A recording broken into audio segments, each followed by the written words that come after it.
He's a tough street-fighting lawyer with the highest ratings for honesty and integrity. He's here to answer your legal questions and get you the help you need. You're listening to The Legal Lowdown with your lawyer, Joe Ingram of Joe Ingram Law. Joe Ingram has more than 20 years' experience fighting for his clients here in the state of Alabama. Joe's focus is criminal defense and family law. You don't have to face your legal issue alone. You've got Joe Ingram on your side. In case of sensitive legal matters, you can always reach out directly to Joe at joeingramlaw.com and arrange for a private consultation. And now, Alabama's defender of the defenseless, protector of the people, and all-around good guy, Joe Ingram. All right. Today is January the 10th, 2026. You're listening to The Legal Lowdown with Joe Ingram, your Alabama lawyer, on WERC in Birmingham, 105.5, WBHP, 102.5 in Huntsville, and WRTR, 106.9 in Tuscaloosa. Welcome to the broadcast. 105.9. I keep getting it wrong. I'm sorry, Tuscaloosa. Do not send me hate mail. 105.9. John just crucified. If you're listening to our show, you can download the podcast, share it with your friends, encourage others to listen to it. If you have a question, please go to your iHeart Radio app on your phone. Click on the little red button. That is the Spy for Rent hotline. Spy for Rent hotline. That will get you to give us a comment for the show. As always, our featured sponsor is Spy for Rent. Jeff Hammock and Corey Fuller are the investigators that you need to know in the state of Alabama, and they can help you with any needs that you have as far as private investigation, doing a forensic on a cell phone, process of papers. They even do bug sweeps, folks. Yes, they do bug sweeps. Jeff Hammock of Spy for Rent is our guest today, and we will get with him in just a minute. My office represents people from Huntsville, Birmingham, Montgomery, Tuscaloosa, and Mobile. If you need representation, please call my office, 205-825-LAWS, 205-825-5297. You can speak with Holly or Elizabeth, my intake specialist, and they will get you in for consultation. My office represents people in divorce cases, alimony, prenups, postnups, modifications, and modifications of child support. We represent people in criminal cases, federal criminal cases, state criminal cases, and even municipal court cases. We represent professionals that have license defense issues, such as doctors, pharmacists, pharmacy techs, nurses, practitioners, dentists, dental hygienists. Any of the professional boards in the state of Alabama, we provide representation as well. So if you need representation for a professional license defense, call my office, 205-825-5297. We also represent people in personal injury cases. We talked about that last week. We'll talk about that more in the second hour. So let's get to Jeff Hammock of Spy for Rent. Jeff, what is the spy story of the month? So we're going to come right out with the story, huh? Yeah. No topics? Well, we talked about topics before we got on the air. We kicked around two or three. I'm gonna leave it up to you. Right, which one you want to do today? Let's go with the lovely couple that met in rehab. All right. Let's talk about love and lust out of rehab. Love, lust, and life, right? That's right. Joe, you represent a lot of clients that, unfortunately, they've had to go to rehab, right? Absolutely. How does it impact the marriage? How does it impact the divorce, the custody of the kids, that sort of thing, right? Right. A lot of times when one parent has an addiction, whether it be alcohol or substance abuse, it makes the other parent be unable to be the best version of themselves for the children or the spouse, to function for the best interest of the children. And one spouse may say, hey, if you'll go to rehab and give it a shot, I'll try to make this marriage work. And when it doesn't, the divorce comes into play, the custody issues come into play, those sort of things. Absolutely. I had a spouse one time that the wife came out of rehab, and he would film her at night. It was sad. She would be face down on the dinner table in her food. And he had a private investigate her, and she met a man in rehab, and the boyfriend lived in a trailer park. It's really sad because he was a very high esteemed professional in the state of Alabama, and she was going to a trailer park every day having a sex with a man that was a drug addict. Yeah. And some of the best choices coming out of rehab probably aren't being made for long term. Mm-hmm. And this is where this couple met, was in rehab. They had both had extensive drug addictions. Both had gotten clean, fortunately, when they came out, kept their friendship going, and inevitably moved in together. And if you know from addiction, there becomes a sense of dependency and codependency on one another, and you often blur those lines long before you realized you're crossing them, right? You begin to enable someone who was previously addicted to certain behaviors. So for several years, the couple got along well, gainful employment. Both of them had a job.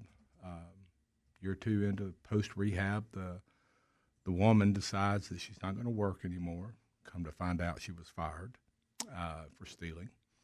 But her boyfriend didn't know it. Still supportive, get you another job. Employment took a while.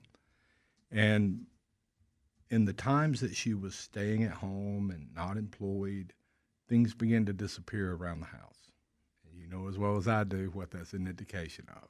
She's taking items out of the house to go sell for drug money. Right. Swap and sweep. Yep. Right? We're done. So a couple of table saws, some drills, things like this. The tools are coming up missing, and the items got greater and larger every time. So at some point during the confrontation, she admitted she was back to using again and could not restrain herself during the daytimes while he was at work. Now, he had a great job. He went in not very early in the morning, had an extended lunch hour, and he lived close enough he could come home. So he started doing that. But again, she would slip out in between the hours when he was locked down at work. So he decided to just tie her up during the hours that he was going to be gone.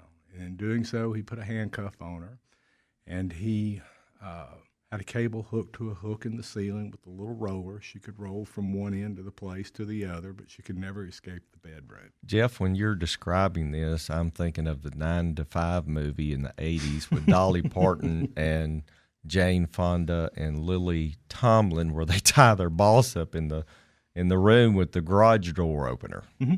And she could move from bed to bathroom and so forth. How nice of him. Yeah, and he came home for lunch. Yeah, and of the file of information from defending this guy, it was a criminal defense case. He indicated that he always came home to unchain her because she needed her freedom. He was there to support her. She wouldn't use dope. What a sweetie. Wasn't it? Great guy. Great guy. So the crux of the story is he gave the detective during the arrest, obviously, you name off some charges you think he could be charged for right off the bat. Oh, my goodness. And that's important because we're also talking to married couples, too. Well, maybe not kidnapping. Goodness, you caught me off guard. I'm not prepared for this all of a sudden. We'll just call it the 9 to 5 charge. Dolly Parton's 9 to 5 charge, whatever that was in the movie. Yeah. So she's restrained. Inevitably, he was arrested. She filed for a PFA, talked to the police. The police come in, they arrest him, and his defense is that he was only trying to help her. And the question was that arose was, what about a fire? How could she get out in case of a fire? And in his mind, he had thought that through. Right? She could get away if there was a fire. Well, there was no way. She was handcuffed. What he showed us was these solo cups where he had frozen handcuff keys into large chunks of ice inside the cup, and they were scattered about the house just within arm's reach. In the event there was a fire, his philosophy was the ice would melt. She could unhook herself and escape. I don't think he thought through how long it takes to melt a cube of ice in a house fire and your chances of survival waiting on that key. But every day he would refreeze the Solo cup with ice and the key in the bottom of it. How long did it take him to come up with this crazy? I don't know that she didn't help him with the story and coming up with the idea of what happens here. Because, again, and but these spy stories are not to make fun of people in some sense. They are, they don't. It's just to talk about and say how, and I don't want to say this, common ice cube, or can we use the bond word? Yeah, bondage, ice cube bondage is actually a thing. It happens. I guess you could Google it and look it up and see how you could apply the ice cube bondage, but in this case, he did it to keep a drug addict restrained from buying dope. Do you know how long he did this? Or A couple of weeks. just a couple of weeks? Just a few weeks. It didn't, I think she got tired of it. How long ago is this? This has been in the southern part of the state, and it's probably been about 12 years ago. Good 12 years. Okay. 12. We've had another one since then. Similar to that? Well, you talk similarities. I mean, there were handcuffs involved. There was an ice cube involved with the key in it, but the activities were totally different. Oh, okay. Okay. So what did this gentleman get charged? Yeah. I don't remember the charges. I just know that he was facing some time for what he did, and it was in this domestic relationship, and it was during the time when we had common law. So it was falling more into the civil. Is it a civil marriage issue, relationship, or is this actual criminal defense? Because what couples do in their home, well, Joe, you take it from there. What people do behind their closed doors, people have a perception that you ride some of the most prominent communities in Birmingham, and you see these beautiful neighborhoods, and you think they have no problems. And unfortunately, in my profession, again this week, I talked about last week, I've done 5 divorce consults this week. Mm-hmm. And the stories that I hear, they always start out like, Mr. Ingram, I've got something to tell you, and I know this is probably going to shock your conscience. No, unfortunately, no. There's nothing that I've heard to this day that shocks my conscience.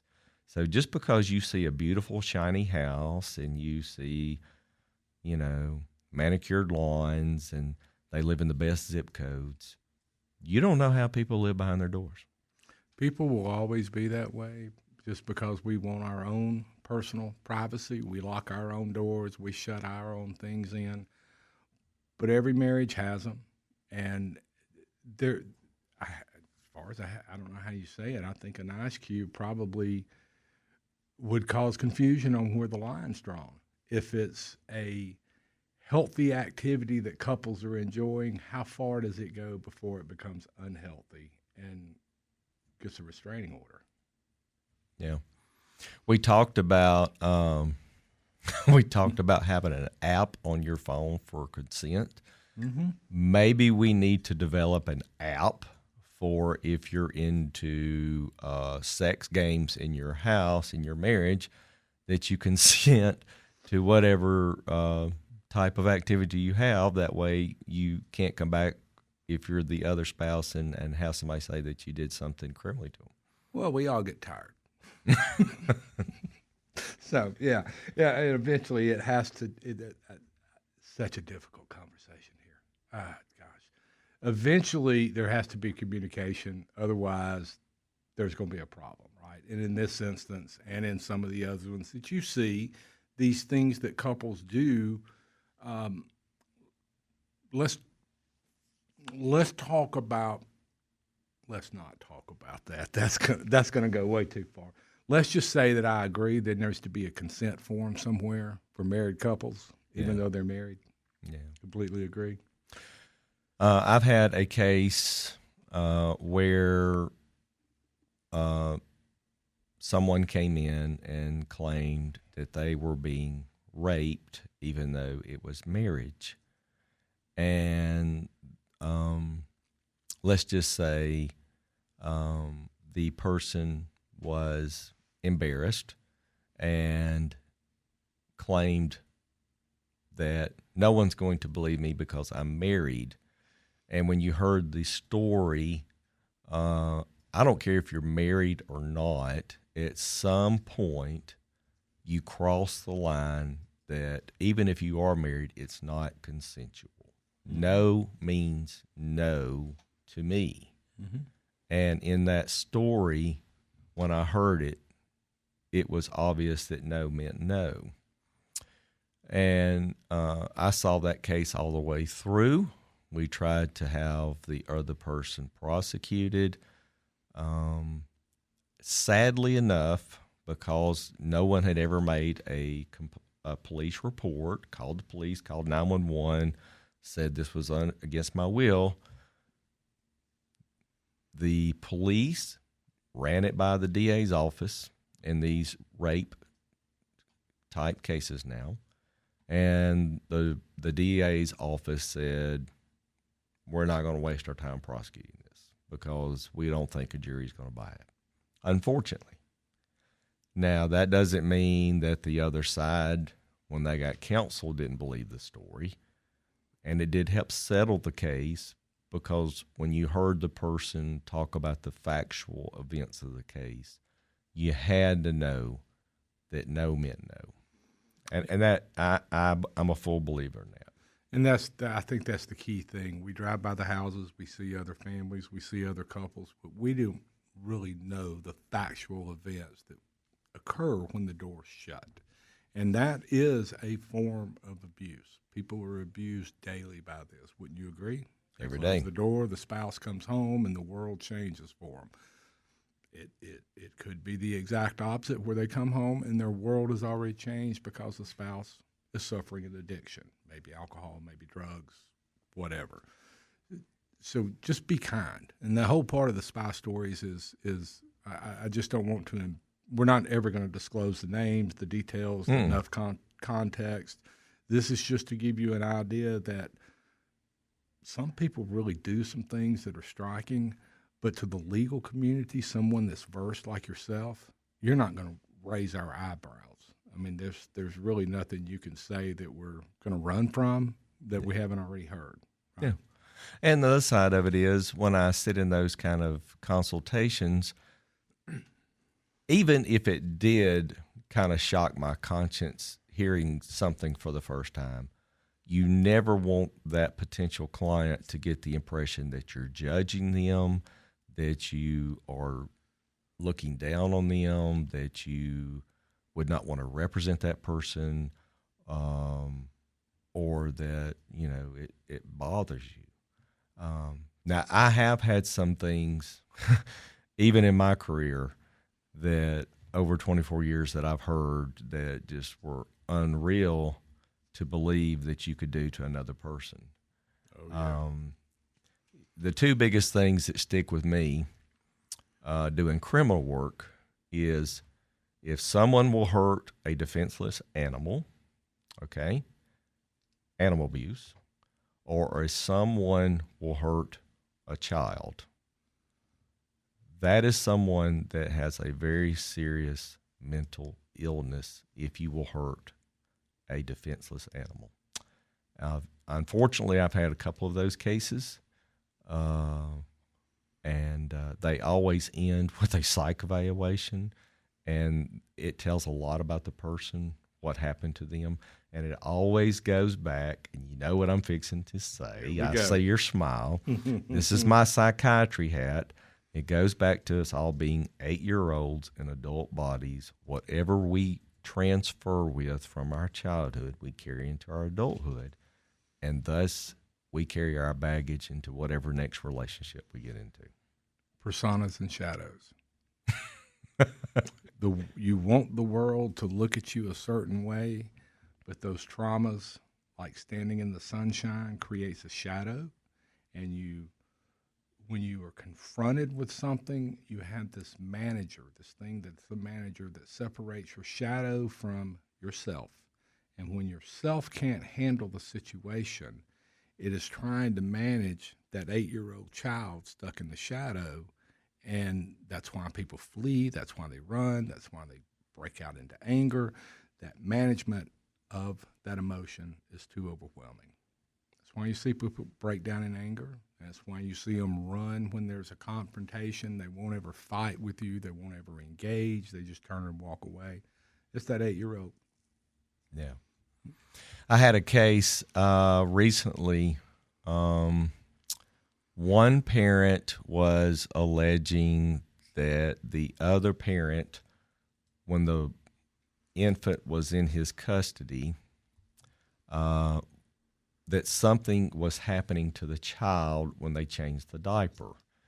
And there was a full investigation done.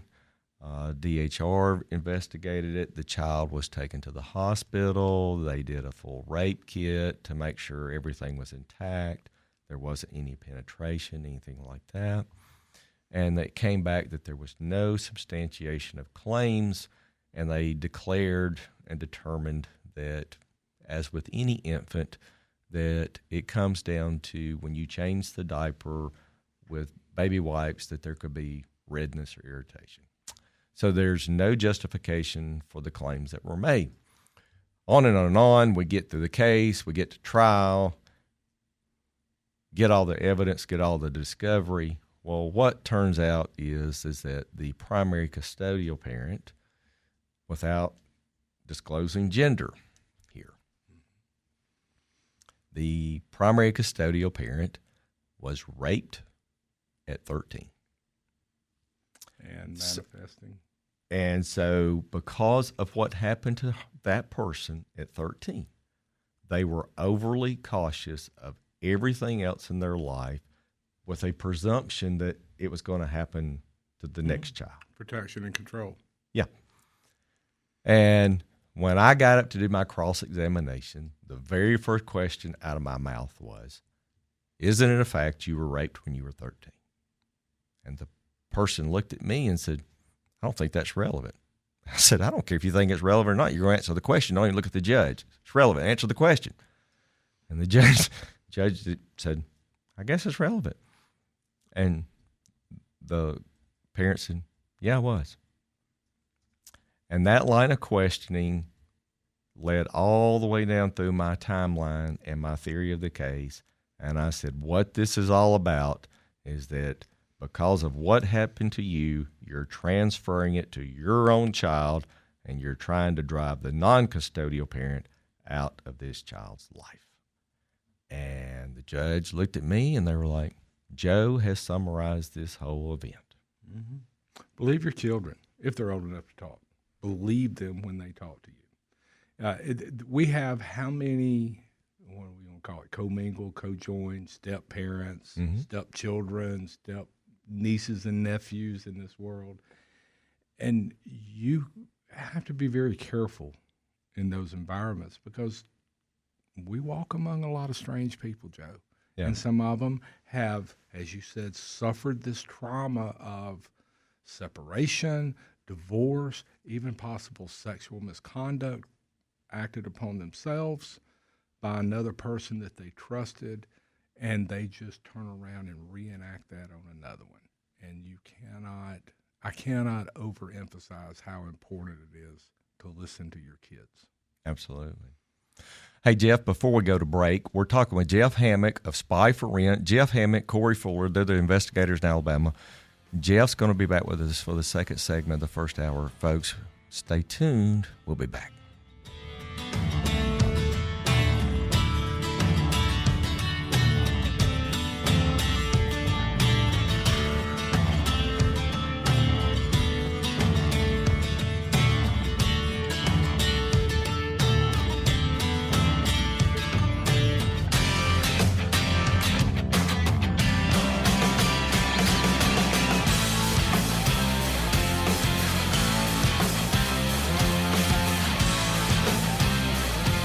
listening to The Legal Lowdown with your lawyer, Joe Ingram. If you need confidential legal help off air, reach out to Joe at joeingramlaw.com. Stay tuned for more.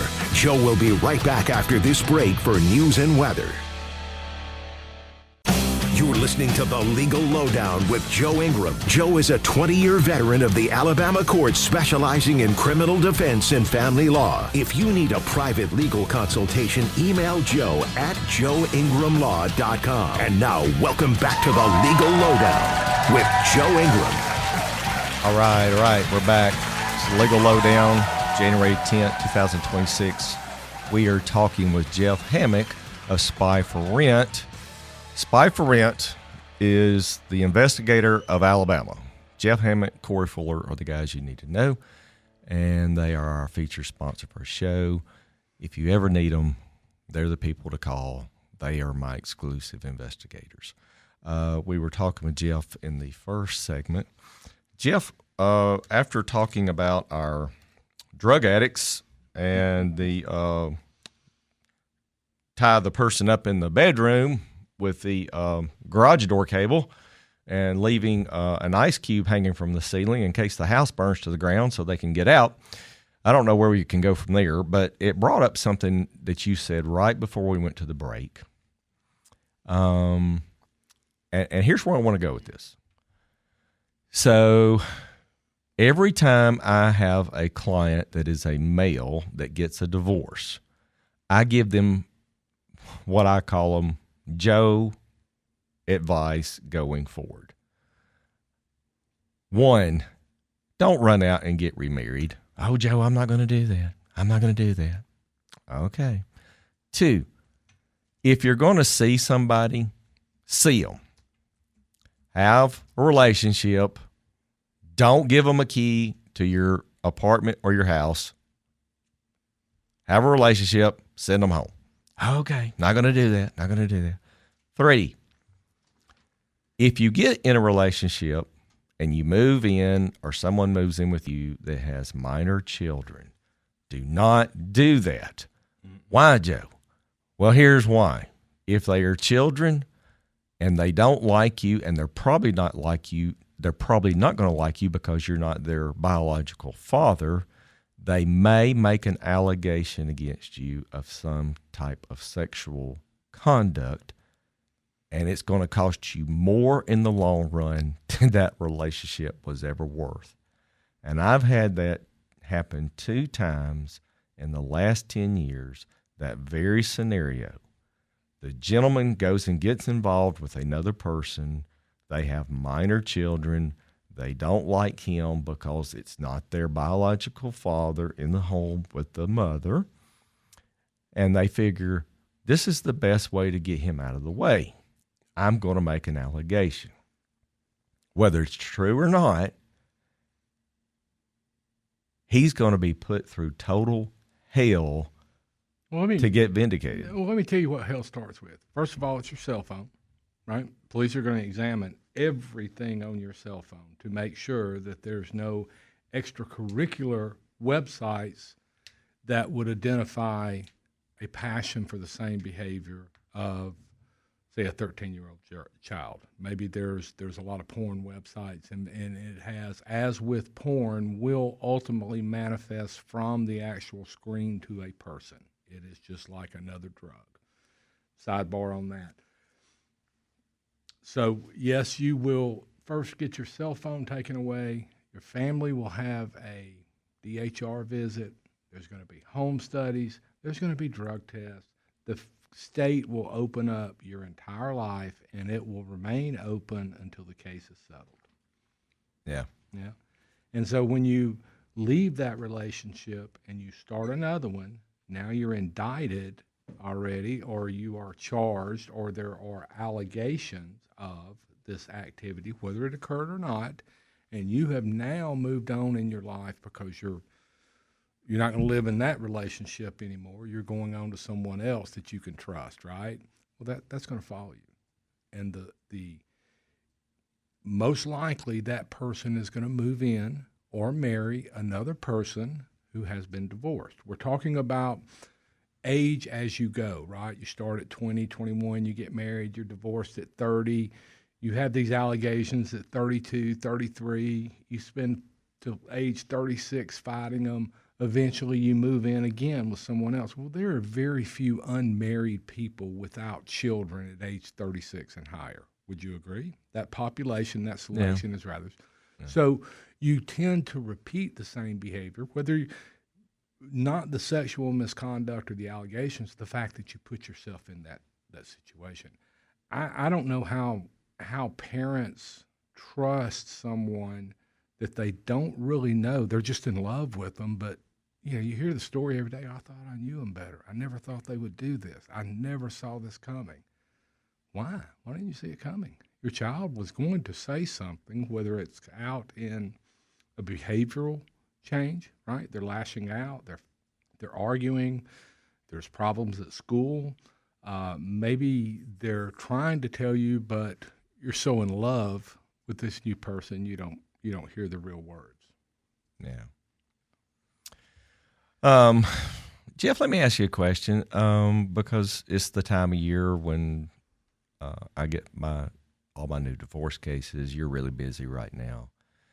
And I want to talk about this for a second. So I call you, and I say, Jeff, I need to go have you serve a divorce complaint. Mm-hmm. We had this conversation about a month or so ago. Right. And you were kind of serious on the call in your truck. Talk a little bit about what's that like to go serve that divorce complaint on a spouse that probably doesn't know it's really coming. What's that like for you in that role? Deliver bad news. But, look, if you're nice to people, it's not a bad thing. But if, you knock on the door and say, hey, Joe, how you doing? And Joe says, I'm having a great day. And I say, well, that's all about to change. You're getting kicked out of the house, pack a bag, you got to leave. You don't have to put it that way. You're delivering a set of legal documents to an individual, and that's the extent of it. There's nothing there to fight with. No. But is there I'm sure there has. Yes, I know where you're going. Yes, there's an element of concern. You're knocking on the door, a stranger's house. Well, it may not even be you're knocking on the door. You may go meet somebody that's at a park to give them a complaint out in the open. Mm-hmm.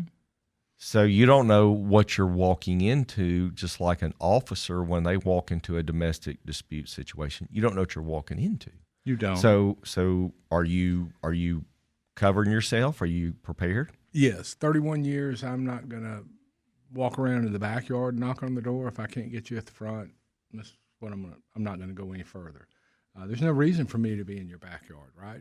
The Rule 4 says that I'm just simply to deliver the documents. I don't have any authority whatsoever by the state, right? It's just a simple courier of a document, a notification to the individual.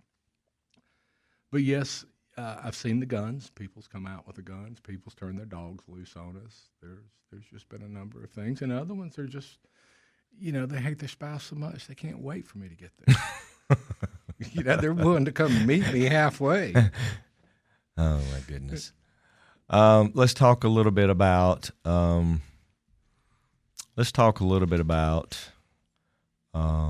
What is the best type of work you do in your investigative work? Me, the company does a lot of things, but I enjoy the surveillance. Mm-hmm. I enjoy the cloak and dagger.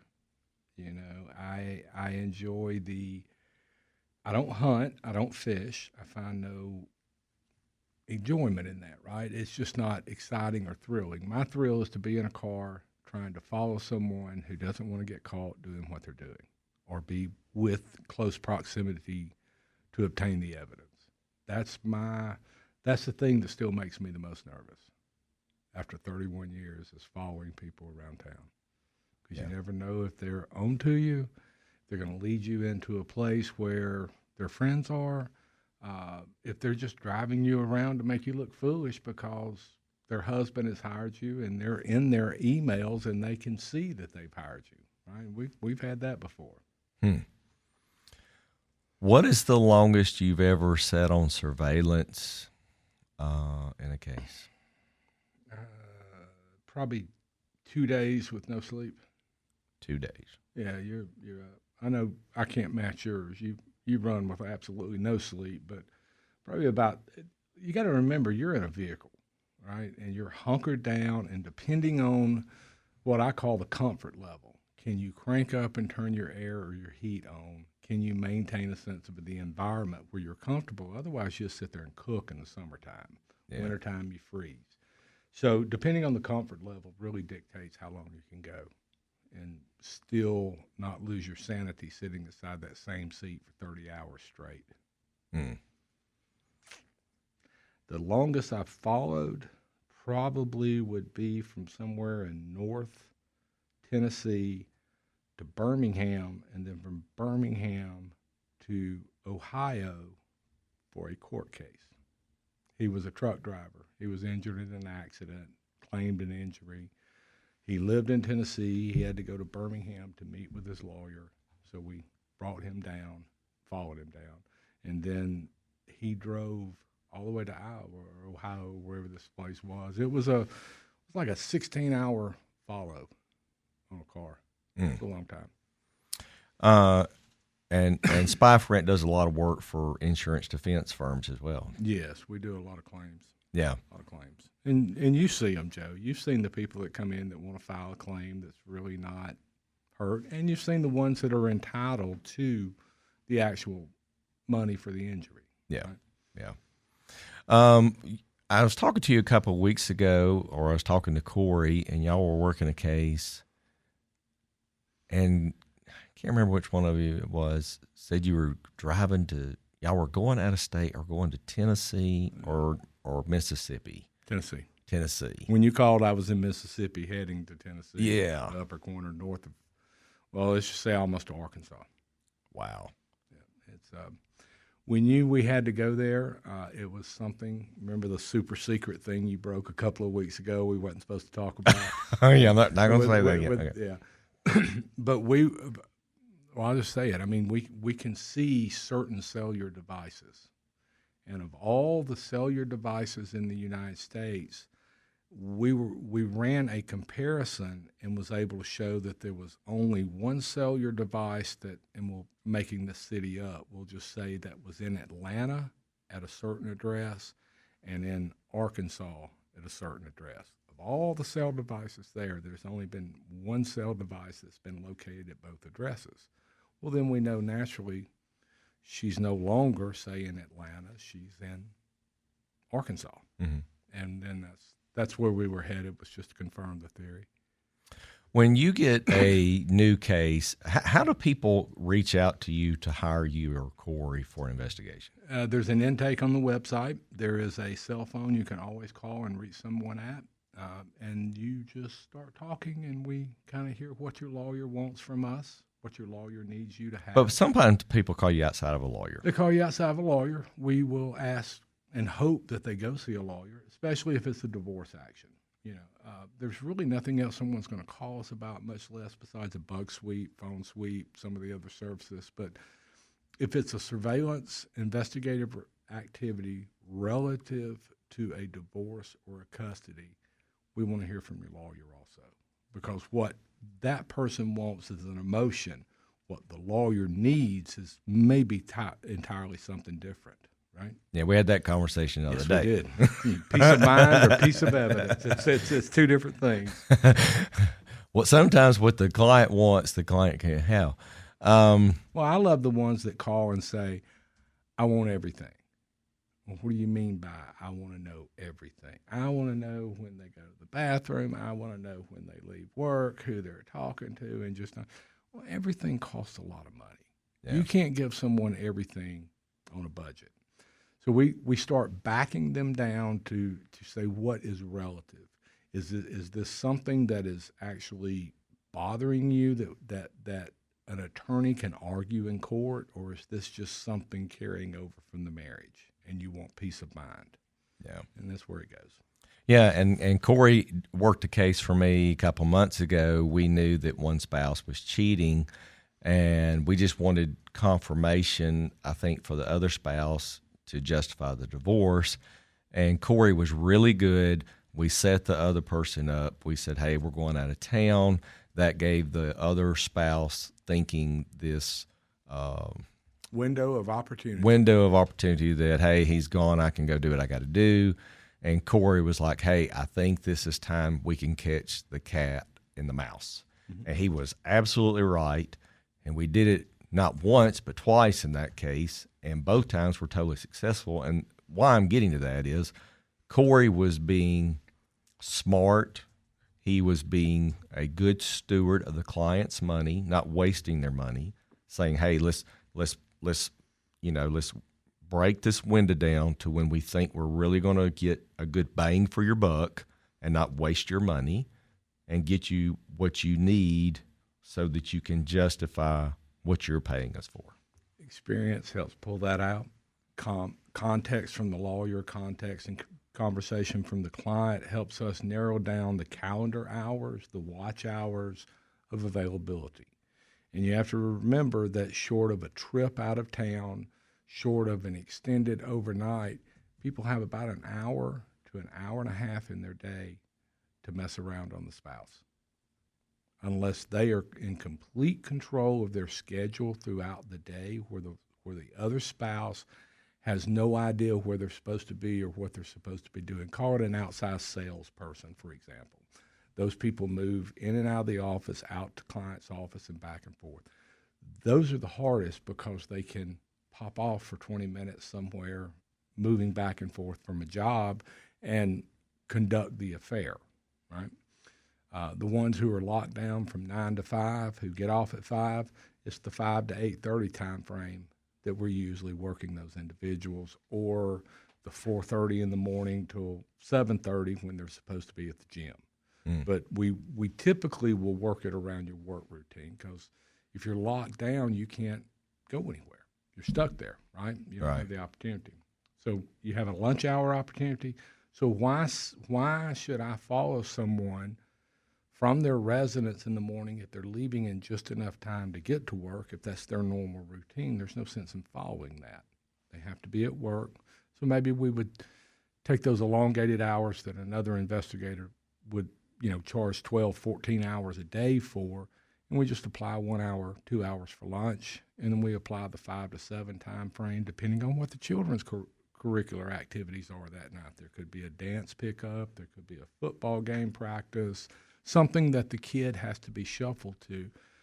So the spouse that is having the affair knows their spouse is locked down. They have that about an hour and a half window of opportunity.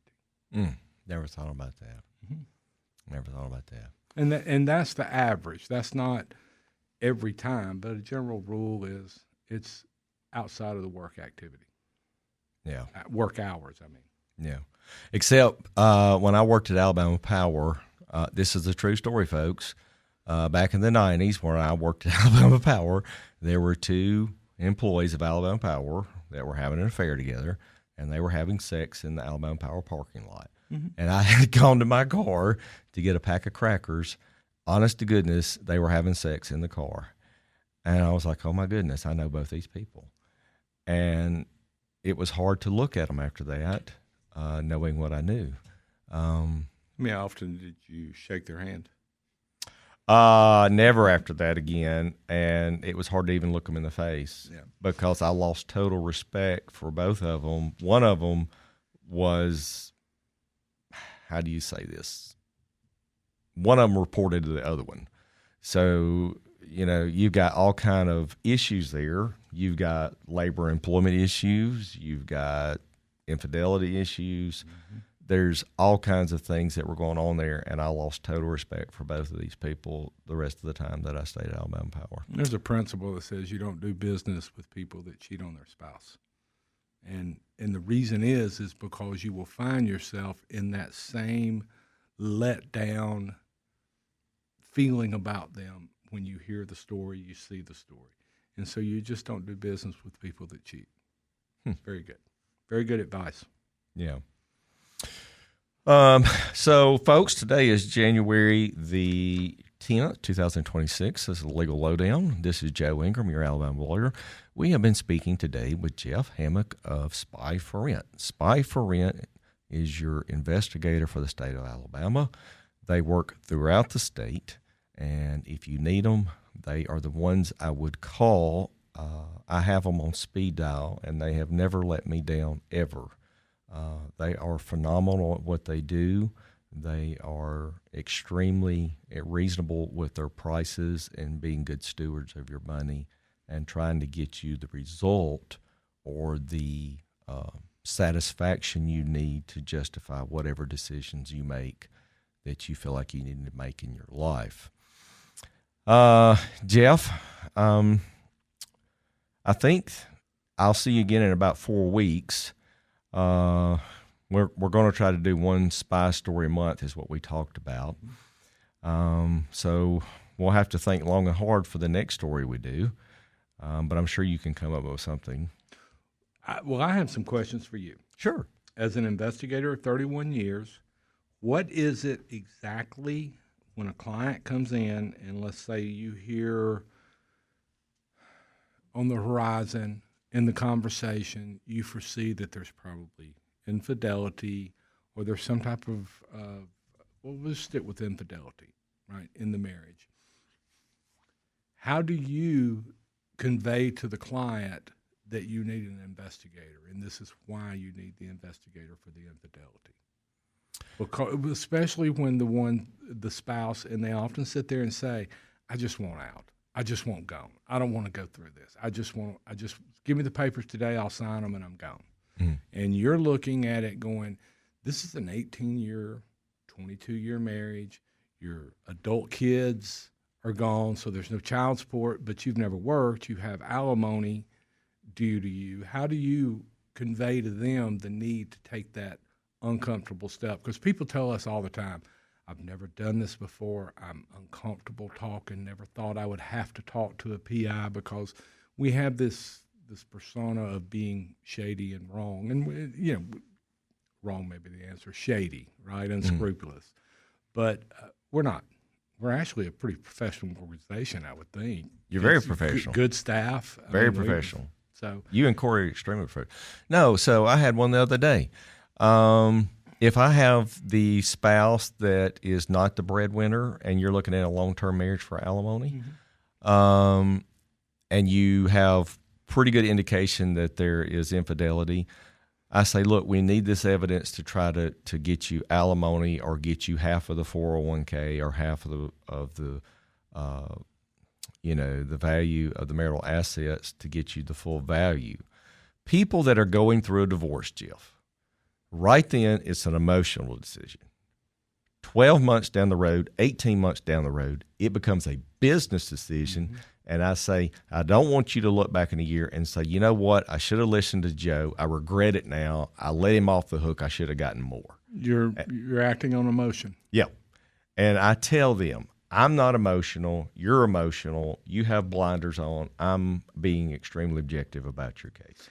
And so that's how I tell it to the wife. Now, if I have the husband, and I also had this in another consultation this week, long-term marriage, we're pretty sure the wife's doing something. The husband works about 16 hours a day. He's a great breadwinner for the family. He's never home. The wife tries to keep him away from the house. We know something's going on. I said, we need this evidence because it will keep down the amount of alimony she's going to try to get out of you for the rest of your life. And I couldn't convince him to do it. He said, Joe, I just want out. I don't care. I just want out. I said, fine.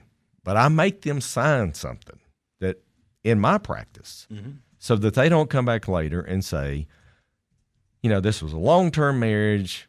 The evidence was available. My lawyer advised me to go do some discovery, do some evidence, do some investigation, and I didn't take his advice. So they can't come back later and make a claim against me for malpractice as a divorce lawyer. You ever bought a car, you go in that little room, you got the salesman that's just really pushing you and pushing the papers in front of you, and 6 months down the road, you can't afford the payment, you can't afford the insurance, it's a piece of crap car, and you have what we call buyer's remorse. Buyer's remorse. And when a lawyer sits down with you in a courtroom environment trying to negotiate your case into a settlement, and you take the first offer that comes across on that paper, or you go against what that offer is from your lawyer, what they're urging you for, you're going to have buyer's remorse in 6 months. 6 years, you're still going to be writing that alimony check, and it's easier to reduce it than it is to stop it. It's cheaper to pay to fight to have that monthly stipling reduced in the beginning than it is 6 years from now when they're cohabitating. Yeah. And get the alimony terminated.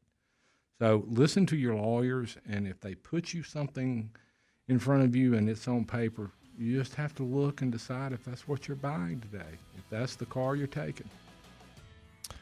Folks, you had great advice today. That was Jeff Hammock of Spy for Rent. Spy for Rent are your investigators in the state of Alabama. We'll be back after the break. Okay? Thank you.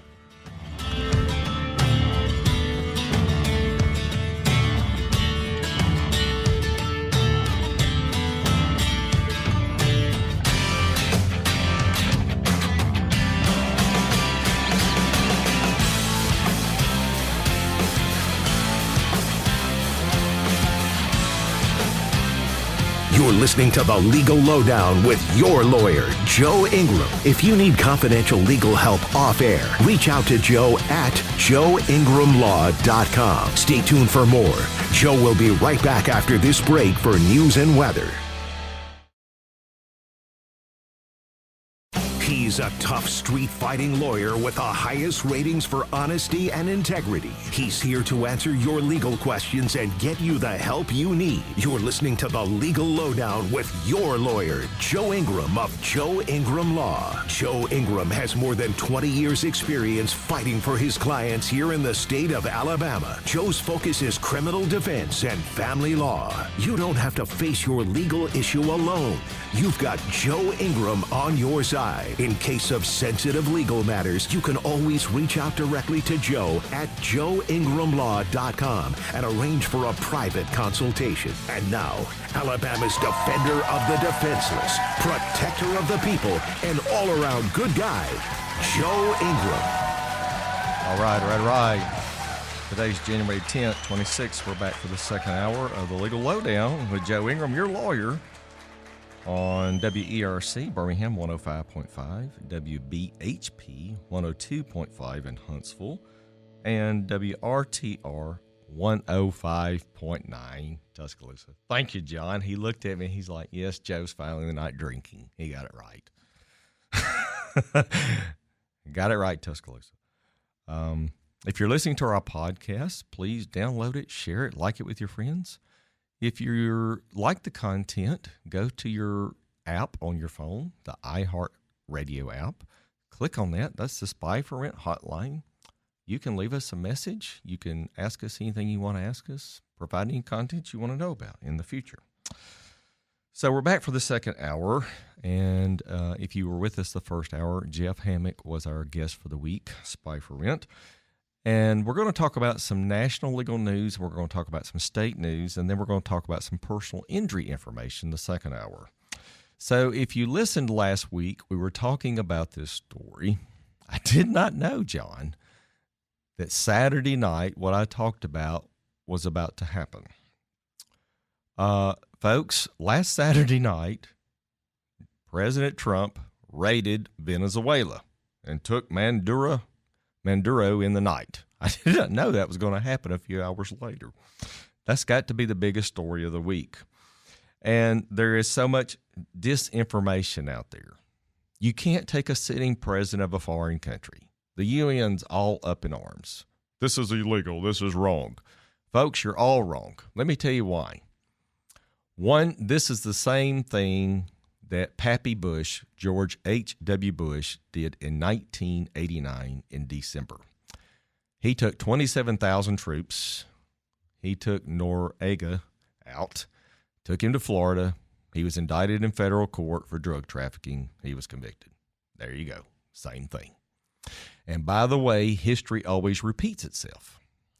If you'll think back, or if you go back and do a little history or do a little Googling, if you do any research at all, President Reagan made the same offer to Noriega as Trump did to Maduro.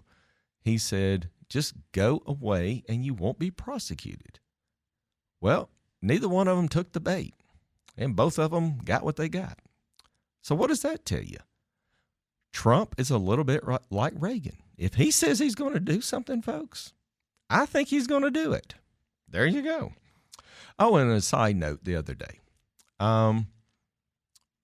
Venezuela is trying to get their gold back, their gold bullion back.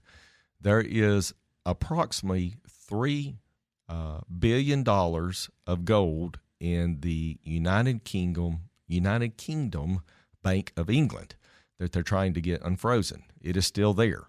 Well, in 2020, Maduro filed a legal action to try to get the money back, the gold. And it went all the way to the United Kingdom Supreme Court.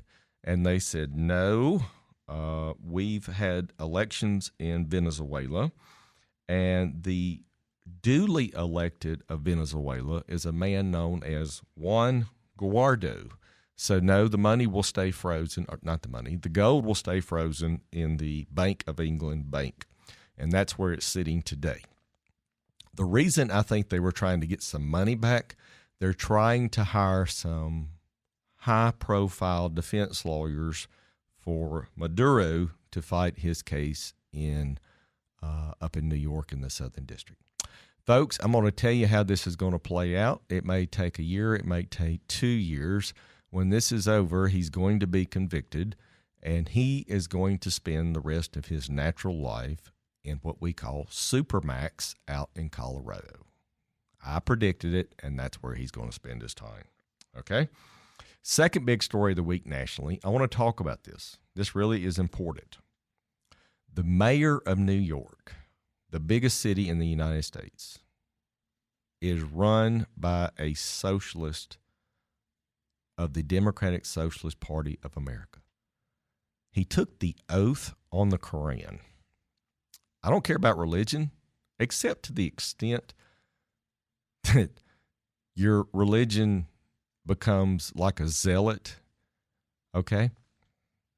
Second of all, he just appointed someone to his cabinet named make sure I get this right, C. Weaver.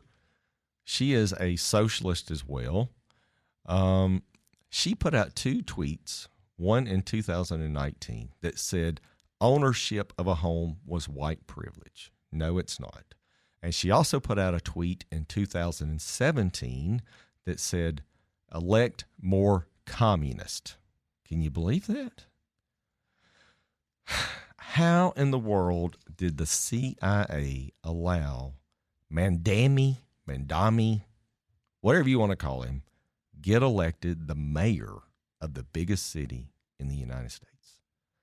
Not only is socialism on our shores, knocking on our door, he is sitting in the seat as the mayor of the biggest city in the United States. It's very scary what's about to happen.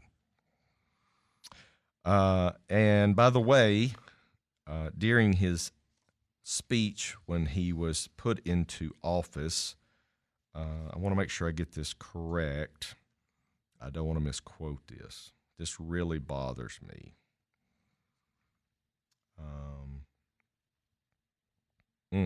Where are my notes? Oh. This is what he said at his speech. We will replace the frigidity of rugged individualism with the warmth of collectivism. That is double talk for we will come take your property and redistribute it to the poor, who are lazy, who will not work, and those who want to live off the government. That is a dangerous quote of a fantasy that has tried and never worked in places like Cuba, China, Russia, and Iran. And we'll get to Iran in just a minute, okay?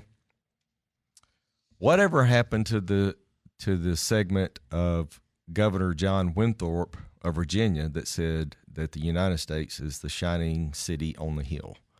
That's what we are. We are a democracy where the strong will survive and those who do well will conquer.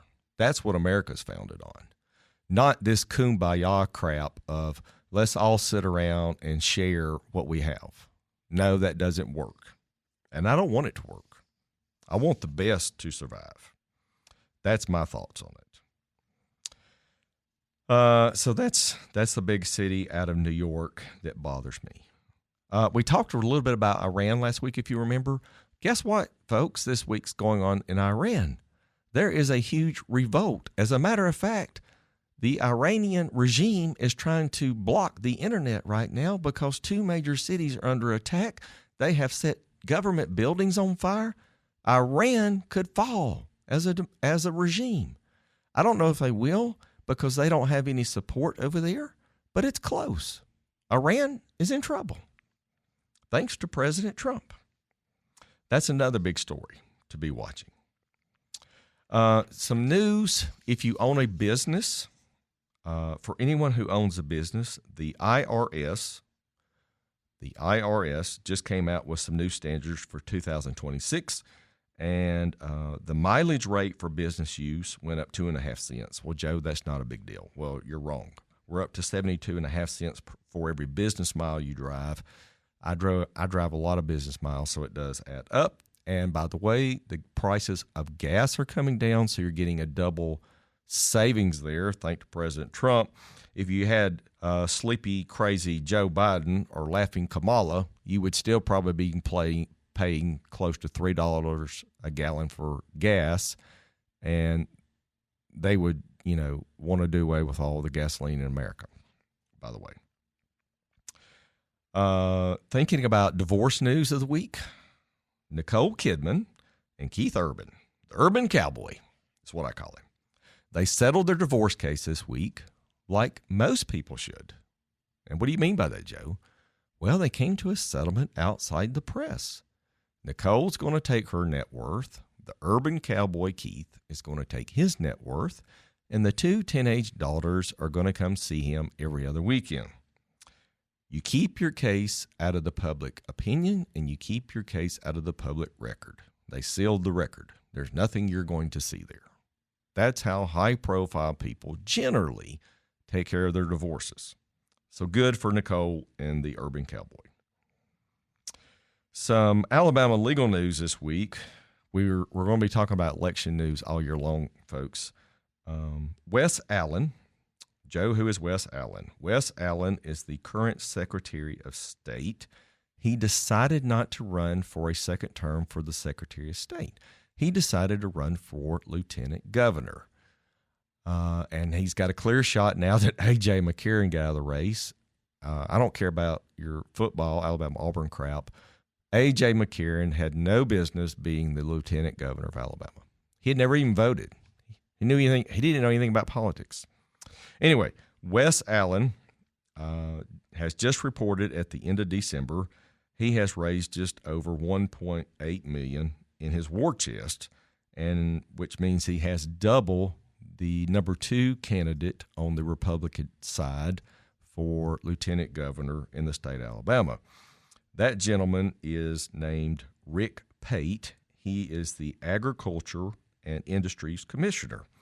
And he has just raised over $500,000. But by the way, he had to loan himself $100,000 of that $500,000. So what does that tell you? He is way behind in collecting money for the race. My guess is that Wes Allen will probably win the primary. And once he wins the primary, it's just a given that he will be the next lieutenant governor of the state of Alabama. On the Democratic side of the lieutenant governor race is a state representative named Philip Insler of Montgomery. Folks, he raised just $54,000 closing the end of December. And of that $54,000, $20,000 came from one individual in Birmingham, Alabama, who I'm not going to name because I don't want any blowback from that person. What does that tell you? He doesn't have a prayer of winning the race. There you go. Some really good legal news this week that we need to talk about. There was a case argued before the Alabama Supreme Court this week related to whether the police have a right to ask to see your ID or your driver's license if the police suspect you of probable cause. That case was argued before the Alabama Supreme Court this week. And how this case got started is back in 2022, there was an investigation in Childersburg, Alabama, and the police could not find the suspect, so they were walking through a neighborhood. They walked up to a gentleman. They said, "What is your name? What are you doing here? Can we see your ID?" And the individual said, "I'll give you my name." He wouldn't give them his ID, and so the police got mad, and they arrested him for my favorite charge, John, obstruction of governmental operations. Joe, what is that? That is a charge that the police use when they have nothing else to charge you with, but they want to make your life hard. What I mean by that is you're going to be arrested. You're going to be put in the back of a patrol car. You're going to go somewhere. You're going to be fingerprinted. You're going to have your mug shot taken. You're going to be charged with a crime. You're going to have to defend yourself, spend some money, or have a public defender for obstruction of governmental operations. He fought the case, and it went all the way to the 11th Circuit in Atlanta in 2024. And in 2024, the 11th Circuit said, "We do not believe you had probable cause to arrest him because he didn't show you his ID." They dismissed the case. But in a little twist, and I found this really interesting, the 11th Circuit said, "We want the Alabama Supreme Court to hear this case. You tell us, does the police have the right to ask to see your ID or your driver's license if they suspect you of probable cause? Do you have to show your identity in that situation?" So they had oral arguments this week in this case. I suspect that the Alabama Supreme Court will rule by the end of May. Stay tuned. I will give you the outcome because it will have a big decision on all criminal investigations going forward. So, yes, this is really an important case, folks, that we need to watch. So pay attention to that case. Next case I want to talk about. This next case troubles me on so many levels. The Walmart off Lakeshore. Have you heard this, folks? Was set on fire again by 3 juveniles. And guess how much damage was done? Approximately $5 million. Hello? This was done back in August. And at that time, I went and looked it up. They said that the damage was roughly $130,000. Why in the world, if you're upset and you're got some cause, you go set a Walmart on fire? I don't know. And I'm a criminal defense lawyer. To the tune of $5 million. Allegedly, 2 of the people that were arrested are 15, one is 16. The 15-year-olds are going to be charged in juvenile court. The 16-year-old is being charged as an adult with arson, which is a Class A felony. Hello. Now, I'm not saying he's going to be convicted, but you know there's all kind of cameras in Walmart. Look up. If he is convicted, he has ruined his life. Why did he do this? Where were his parents? What are his role models? What is his cause? Why did you do that? So many questions there that bother me on so many levels. It really does. The decisions you make today, as my mother used to tell me, Joe, the decisions you make today can and will affect the rest of your life. There you go. So don't go set Walmart on fire, especially on Lakeshore, because I got stuck in traffic that day. And I said, what's going on? And then somebody told me. So that's my story about the Walmart fire. You're listening to the Legal Lowdown, folks, with Joe Ingram on WERC here in Birmingham. We're going to be with you the entire year. We're also on up in Huntsville and Tuscaloosa. Welcome to the broadcast. If you have any questions, you can call my office, 205-825-5297 or 205-825-LAWS, LAWS. See how it spells, 5297? Very good. Speak to either Holly or Elizabeth. We'll get you in for a consultation. My office represents people in divorce cases. My office represents people for modifications of divorce, prenups, post-nups. Joe, why would I get a post-nup? Well, I'll give you a perfect example. Let's say you've been married for 10 years and the marriage is pretty good and you got pretty good assets, and one of the spouses commits infidelity, and you go to marriage counseling and you want to reconcile your marriage, but you want just a little bit of insurance in case something happens in the future. You get what we call thus a post-nuptial agreement. And did one of these one time, and you put in there that we are not going to commingle funds anymore. We're going to keep everything separate. And in the event you do X, Y, or Z in the future, this is how the marriage will end. Thus, you don't have to go hire a divorce lawyer and fight for all your assets. We've already determined what's going to happen if you do your bad behavior again. That is the reason for a postnuptial. And by the way, President Trump's probably done a postnuptial 3 or 4 times with Melania. Imagine he did it again when he got back in the White House. Melania's deal keeps getting sweeter and sweeter and sweeter. So that's what the purpose of a postnuptial is. We represent people in criminal cases. And take aside what I just said about the arson case. Yes, I do represent people, and I do advocate for them on a really strong basis. But I don't like people to make stupid decisions. We represent people in federal criminal cases. We represent people in state criminal cases. And we represent people in municipal court cases all the time.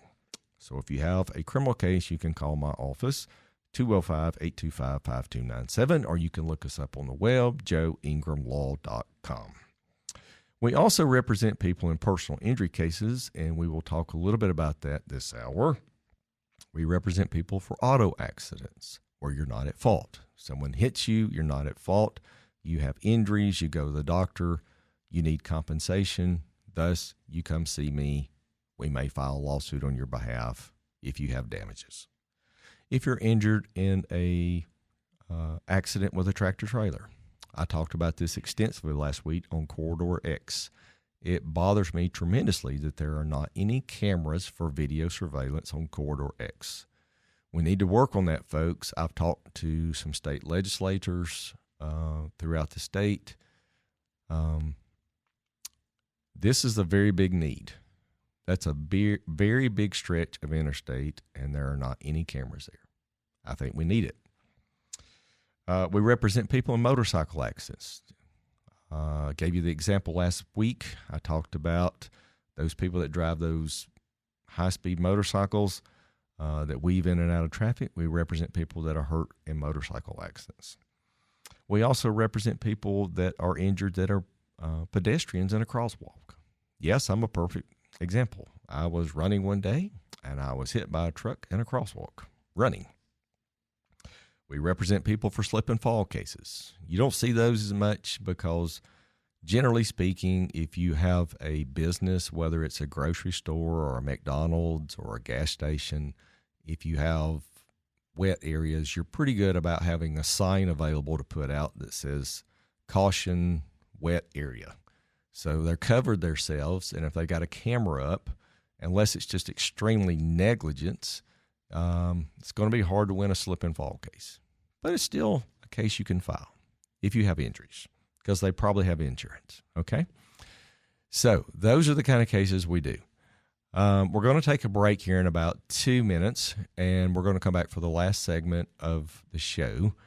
You're listening to The Legal Lowdown with Joe Ingram on 105.5 WERC here in Birmingham, 102.5 WBHP in Huntsville, and 105.9 in Tuscaloosa. I got it right a second time, and John's shaking his head. He is going, yeah, Joe's still not an idiot. He got it right twice today. Yes, a clock is right twice a day, and I am too sometimes. So stay tuned for the last segment of the Legal Lowdown. As always, you can go to the iHeart app, the little radio app on your phone. That is the Spy for Rent hotline if you want to reach out to us. We've had some folks call my office in the last week, John. We've had one person that keeps calling repeatedly, almost stalking me. It's kind of scary in a way. I'm not taking your case. I am not taking your case. I'm not even taking your calls. Please quit calling. We have a conflict of interest. You've been to every plaintiff lawyer in town. Nobody wants to take the case. You know who you are. Quit calling my office. Okay? Just quit calling. We're tired of hitting the delete button. Anyway, we'll be back after the break, folks, for the final segment. We're almost home. We'll be back.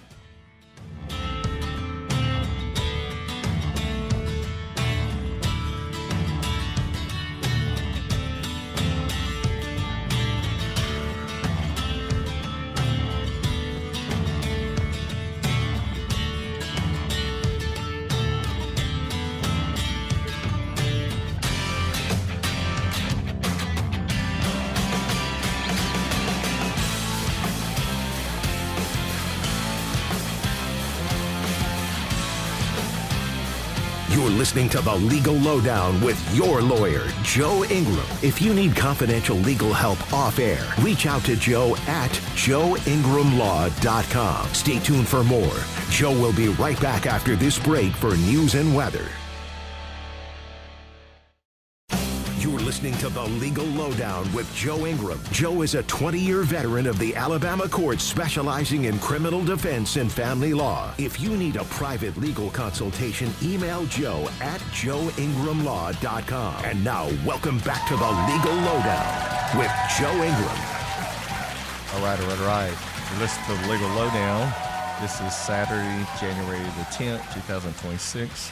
You're listening to The Legal Lowdown with Joe Ingram, your Alabama lawyer, on WERC in Birmingham, WBHP in Huntsville, and WRTR in Tuscaloosa. This is the final segment of the week. So we're talking a little bit about personal injury cases. The most common type of personal injury cases are car accidents, truck accidents, motorcycle accidents, pedestrian accidents, and bicycle accidents.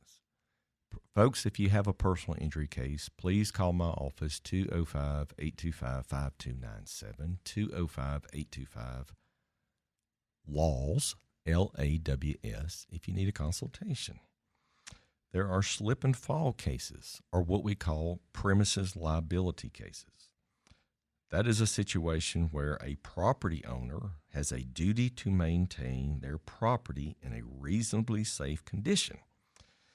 If you are injured or on someone else's property due to a hazardous condition, thus if you're in the grocery store and there's milk all over the floor, or if you are in a gas station and there's beer all over the floor, call my office. That is a premises liability case.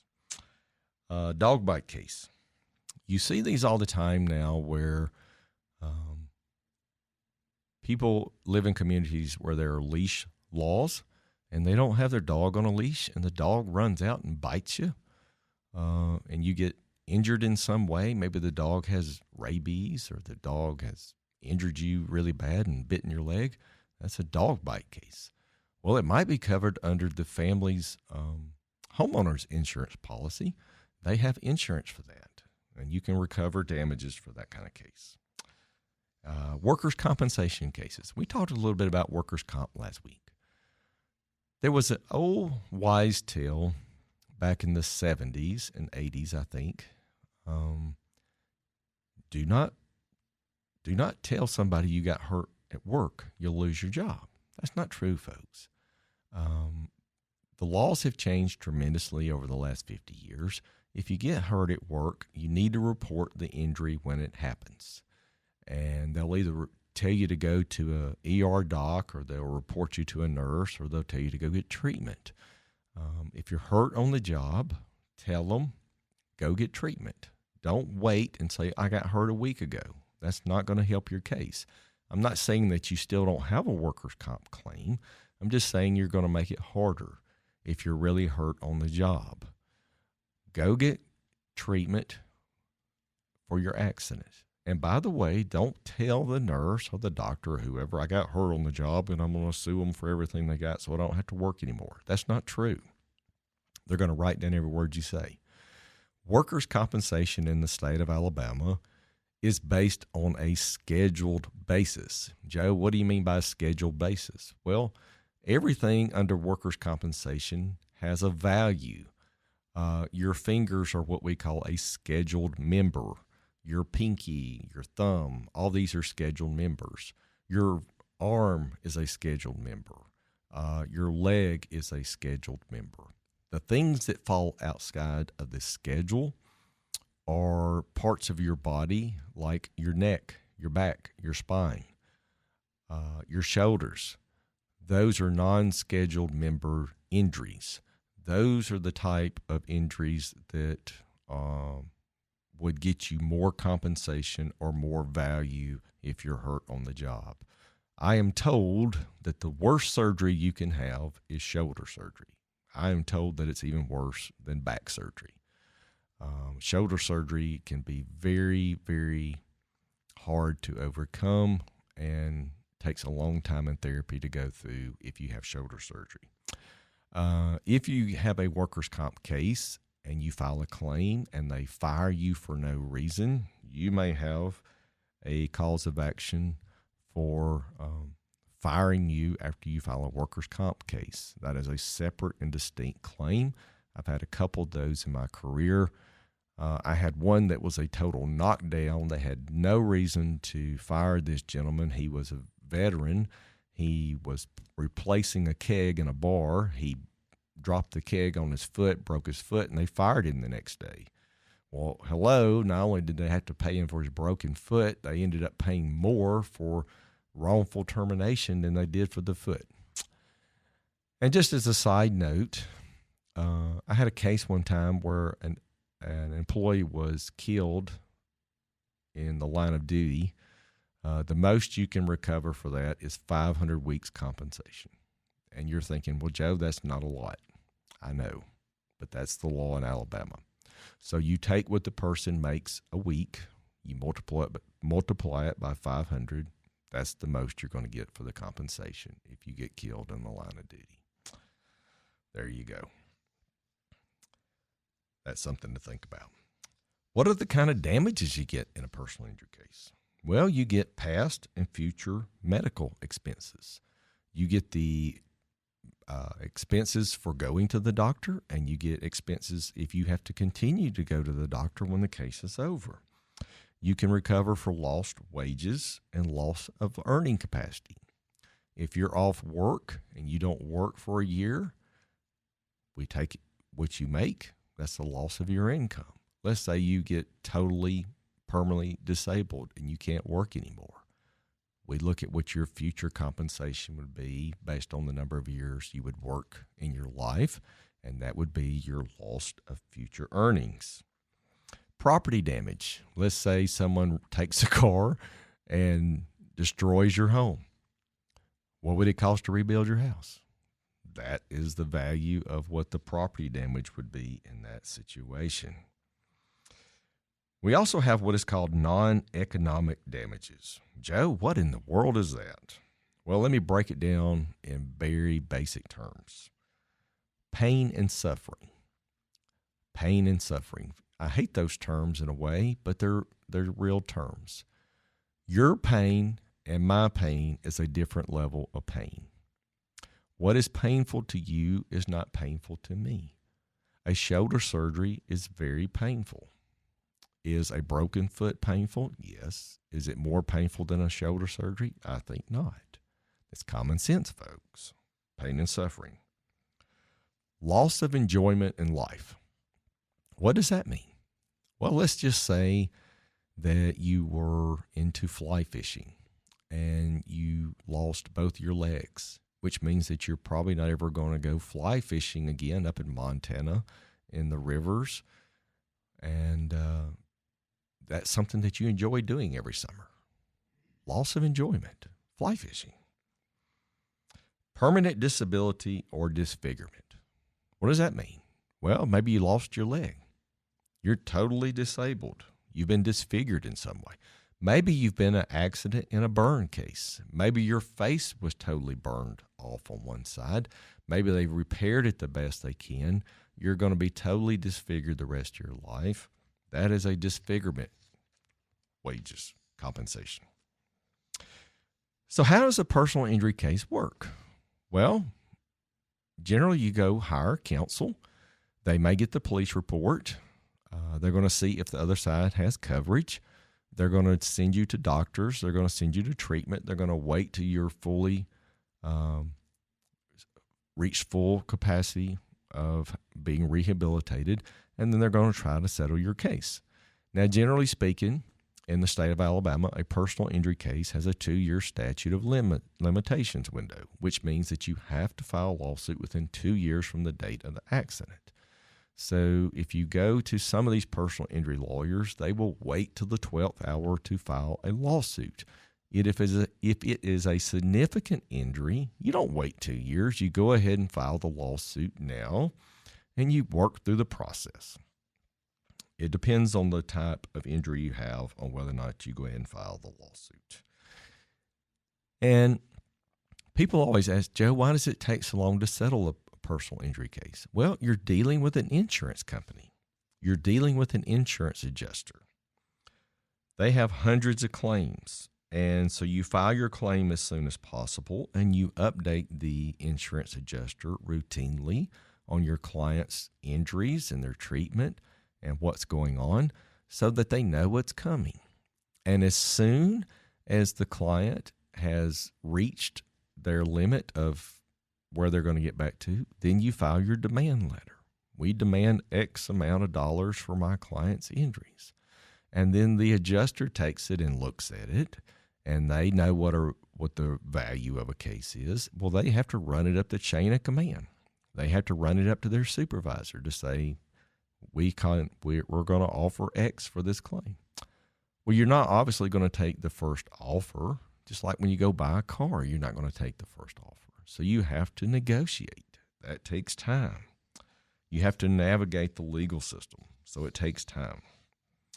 So, folks, my advice to you is to contact a reputable Birmingham, Alabama injury lawyer, such as myself, if you need to file a personal injury case. That is my advice. What are some of the questions I get for personal injury cases all the time? Joe, how much is my personal injury case worth? Well, that goes back to the old answer I got in law school all the time by the professor. It depends. I hated that answer. It depends. Well, it's true, folks. The value of your personal injury case depends on a number of factors. The severity of your injury, the amount of your medical bills, the amount of your lost wages, the extent of your pain and suffering. Remember that word again, pain and suffering? Those are all things that we take into account to determine the value of a personal injury case. Joe, how long is my personal injury case going to take? Well, again, it depends. The length of your personal injury case varies on the complexity of the case and the injury, and the willingness of the insurance company to offer a fair settlement of your case. Some cases are resolved in a matter of months, and some cases take years if you have to file a lawsuit and go through the court system. It's just a fact of life. What should I do immediately after an accident? After you are safe, you should seek medical attention. You should get a police report.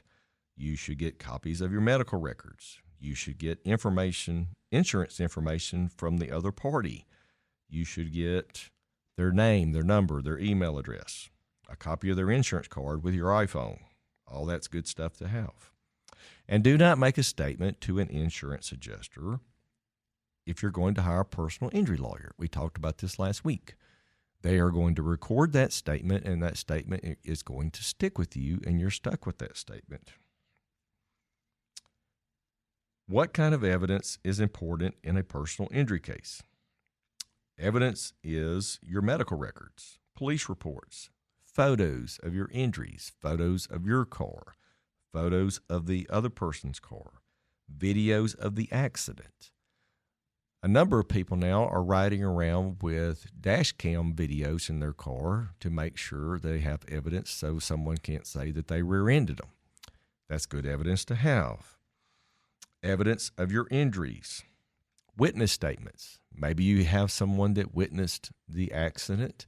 You get their name, you get their number, you get their email address. You have counsel. You say, can my lawyer contact you to get a witness statement? Oh, absolutely. That lawyer needs to get that statement immediately, get it recorded, get it under oath. That way you have it for future reference if it takes a long time. You need that statement. Documentation of your lost wages. How do you do that, Joe? Well, how long were you off work? I was off work 6 months. Let's get a letter from your employer. Let's get a letter from HR to show that you didn't have any wages in the last 6 months. There you go. There's your evidence. You build a strong case to present to the insurance adjuster to get the best value for your case. Will I have to go to court? Well, that depends. Most personal injury cases settle outside of court. It's just a fact of life. But if the insurance company is unwilling to offer a fair settlement and you have to file a lawsuit, then you could have to go to court and have a trial if necessary. So those are the kind of questions I get asked all the time in personal injury cases. What if the insurance company offers me a settlement? You should never accept a settlement offer from an insurance company without first speaking with a personal injury attorney. Insurance companies are in the business of making money, and their initial settlement offers are often less than what you would be entitled to. That is just a fact of life. So seek counsel before you take the check, even if you need it really bad. What are some of the causes of car accidents in Alabama? Distracted driving. This is one of the biggest causes of car accidents today. Folks, people are looking at their phones. I drive down 459. I drive down 280. I look over next to me. Everyone is looking at their phone, texting and driving, and texting at the red light. Put your phone down, folks. Distracted driving. Speeding and aggressive driving. Everyone that drives on 280 and 459 think they are in a race car out at Talladega. 65 does not apply anymore. 75 does not apply. I'm even guilty of trying to get up near 80.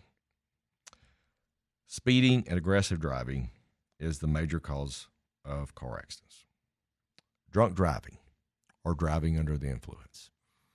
You'll see this on Friday and Saturday night. You'll be going down the road. You'll be behind someone. You'll see them weaving over to the right or weaving over to the left and crossing back over the line. Those are folks trying to get home that had too much to drink at the bar or too much to drink at dinner. Those can lead to car accidents. Someone that is driving that is fatigued. Well, this is primarily truck drivers that are trying to deliver loads. I'm not picking on you truck drivers, but there are laws under DOT for the number of hours you're supposed to drive and the number of hours you're supposed to be off between your scheduled driving hours. I know you're on a schedule. I know you're trying to do your job. But I see truck drivers all the time that are weaving over lanes, and you know that they need to pull off the road and get some sleep. Running red lights and stop signs. You don't see this a whole lot, but it happens, especially on 280. I get it. You want to get to the next light because everybody's trying to get down 280 down to Greystone area. So you just think you're going to run that light right past the summit. Bam! You hit them. You tattoo them. You ran the red light. Following too closely. You see this a lot in traffic. Everyone's trying to get to the same destination at the same time, either 8 in the morning or 5 in the afternoon. Everybody's driving bumper to bumper traffic. You're following too close.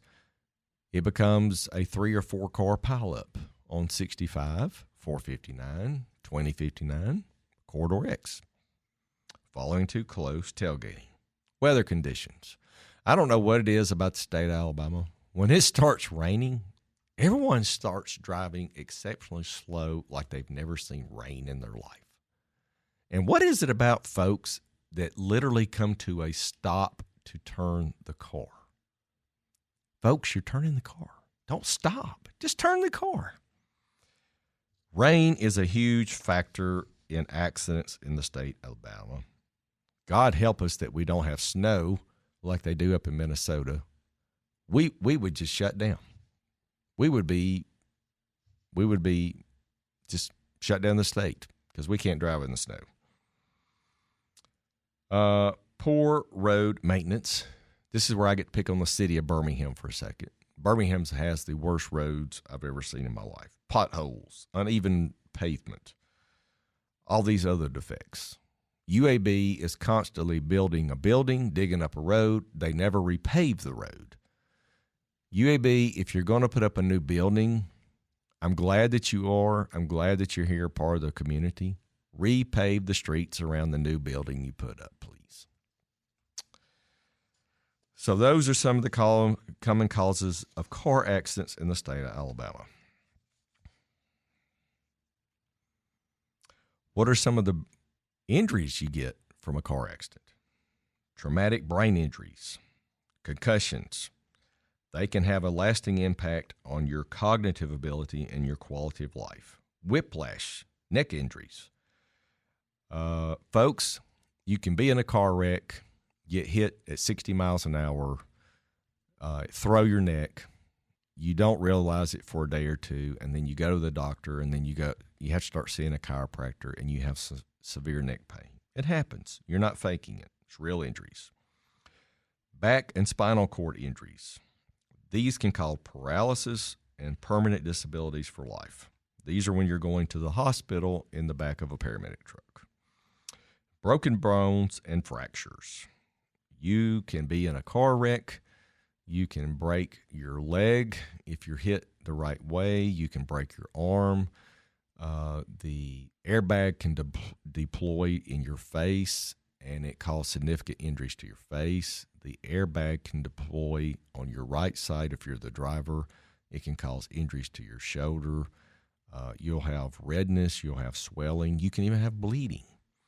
Those can cause significant injuries to your body as well. Internal injuries and organ injuries. These are the kind of car wrecks that where your car is totally destroyed, maybe even flipped upside down. These are life-threatening injuries where you're going to be in the hospital for a long period of time and need serious recovery.